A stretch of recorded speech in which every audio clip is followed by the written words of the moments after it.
Well, I am super excited. This is Folsom Lake, and that is Captain Jerry Lampkin right there. Morning, gang. He is a great angler all over the place, but particularly on this lake. We're going to be chasing some trout, some salmon, and Jerry's going to tell us a whole lot about Folsom Lake today. Okay, guys, now we're going to get into the nuts and bolts of things. Jerry is breaking out his secret tipping bait here. What do we got going on there?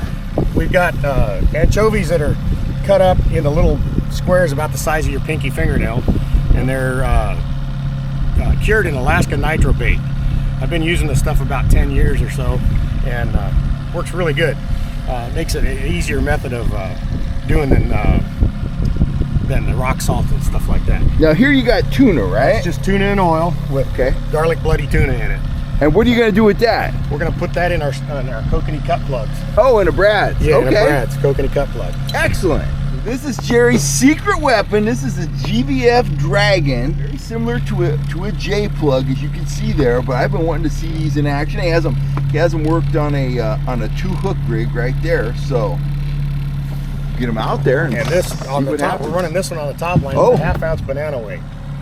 Okay. So we're going to run this at 150 feet behind the boat and see if the rainbows will hit it like they normally been. So what's the deal with the banana weight, Jerry? I am very interested in weights. I use the little bullet-shaped ones. Does that not roll in the water? What's the deal with that? I don't think it'll roll. Okay.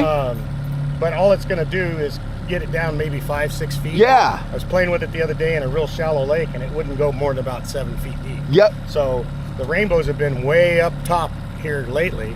So they've just been chowing down on this, and then the kings naturally are down lower, a little deeper today. When I got to go with Jeff Goodwin, a few weeks ago now, we were talking about the same thing, weight, and he said, near as I could tell, 1 ounce gets you down about 7 feet at basic trolling speed. Right. And with these anchovy chunks, I just put one chunk on each hook. Nice. Some guys will only put one on the front hook. I put one on each one. I've had I had a little guy on the boat one time.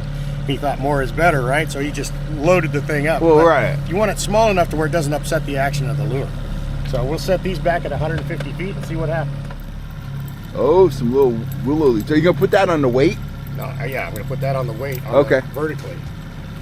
Oh, vertically? Yeah. Oh, interesting. Now, whether it's true or not, but my idea is this is like a school of shad right above the downrigger weight. Now, that is very interesting. That's cool. So his ball trolls, rather than stringing them off the ball, he's going to run that vertically. He's going to snap the weight into it, and all those little blades are going to turn independently. And so you'll have, then I'll put the clip right above it. So my thought was this little school of shad with a fish below it, and then one trailer right behind it. I like it. If you're running these, then you don't run very far of a setback. Very cool, Jerry. How long have you been fishing Folsom Lake? I started fishing here in 2008 when the first salmon crashed, because I was a salmon river guide. Oh, okay. And so when the salmon crashed that year, we decided, well, we got to find someplace to fish. And so we've been here ever since. Good deal. So that's what it kind of looks like. Yeah. So.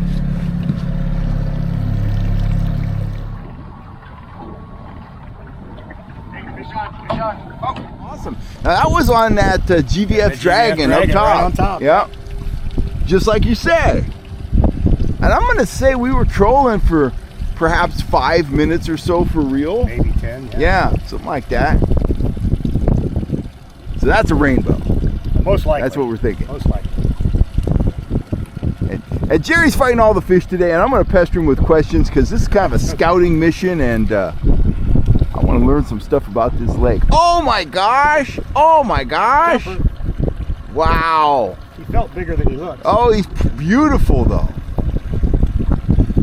That's the thing I always think about when I'm at Folsom. They're not easy to catch, but you get a lot of those rainbows, even if they're not big, they look like steelhead. They're just beautiful fish.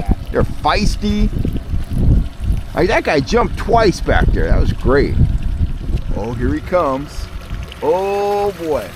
Awesome. That's a nice fish. That is a nice fish. You want something to eat for tonight? No. We'll let him go. There's not enough of those in here. Put that fish box open. I'll put him in there real quick and see if he's recovered. That's one of those steelhead looking ones. Yes! Oh, he's a beaut. Look at that guy. That's what you come to Folsom for. Look at him. Wow. Wow.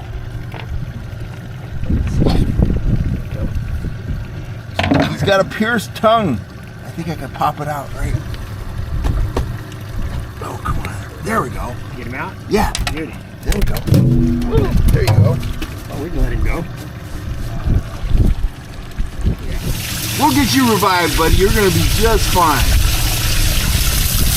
You like it? Yeah. Fish in the box and knock all the rods out. There you go. Get in the water. Nice. Dragon strikes again. Yes, sir.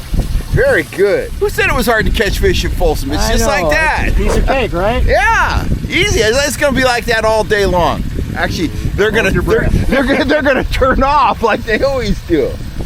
Now I know I'm gonna get some comments. You can't put a trout in a live well, but in reality, he's in the live well. But we're doing that for an important reason. We're gonna get him revived a little bit, and we want that fish to survive. And we're gonna get him right back in the lake. Cool surface temperature out here. What is it, in the 50s? 56. 56, optimum temperature for trout. So he's gonna do just fine, but we're gonna give him a chance to catch his breath, so to speak, and we'll let him go. Make sure, we call it the recovery room. Yes, that's it. He's in there, he's fine. So Jerry, tell us in your opinion, what's the best time of the year to come out and fish Folsom? About now. For trout and salmon. Yeah, right about now. You can fish it year round. It gets really, really good in the summertime, but then you got the wakeboards and boats and jet skis and stuff you got to deal with. But, you know, as the water warms up, it gets even better. It's been a little slow the last couple of weeks, but, you know, we still end up with a Folsom limit of 1 or 2 fish, you know, so. But I'll fish it year round. I'll start, you know, all year in January, and I'll fish it year round. So. Do you ever find a time when you spend more time in the arms than the main body? Yes. Yeah, and it seems like later on in the year, we'll end up the river, and mostly the North Fork. And it kind of depends on the wind. And is that mostly a trout deal up in the arms, or do you get salmon up there too? My biggest king this year has been right up by Anderson Creek, up in the North Fork. Oh wow! So, awesome. You know, I spend probably most of my time actually up in the North Fork, and a lot of it is just, you know, how the wind's blowing. The wind blows over Dike 8. And so I head for the North Fork. That way I'm kind of protected. So interesting. But yeah, that's like my favorite spot to fish. But we didn't get anything up there the other day. So, right. Well, that's Folsom. And everything exactly. The fishing has been better down here by the dam than it has been up the river. But you know, there's no reason that, you know, a lot of guys will fish up above Rattlesnake for rainbows, just trolling spoons. Yep. And they do really, really well. So you get a lot of up by the gooseneck up there, not gooseneck. I call it the Z, where the river makes a Z. Right. And you'll get those what I call landlocked kings. I know they're not really not landlocked steelhead. Right. They're technically not a steelhead because they don't have access to the ocean. They're not anadromous, but you can't tell me they're not a landlocked steelhead. No, they're solid greenback, and solid silver side, and fight like mad dogs. So. And they've done a study about using those for brood stock for the lower American. So we'll see what happens with that. Cool. Year round. So I'll add a little bit to that. I'm convinced there's steelhead too. Actually, when I was with the fish sniffer, we had one of the biologists call us and ask us a bunch of questions about them. But if you go up above Rattlesnake Bar, there's a little creek up there called Mormon Ravine Creek. And I've gone in there with my fly rod before, and it is absolutely full of little rainbows. And I think that's one of the places where those native, you know, rainbow / steelhead are spawning in there. And I think those fish go down into the lake. The lake is now their ocean, and that's where the spawning grounds are in all those little creeks. But it's literally every cast with a dry fly, you'll catch a rainbow that's anywhere from like 2 to 4 inches long. So that's my theory. Well, folks, in typical Folsom Lake fashion, all we could muster was one really nice rainbow trout. We'll get back out here real soon as possible, and get after him again. But for now, I want to thank Jerry for taking us out and sharing his tips and tricks for Folsom Lake. Thanks a ton, Jerry. You bet, anytime.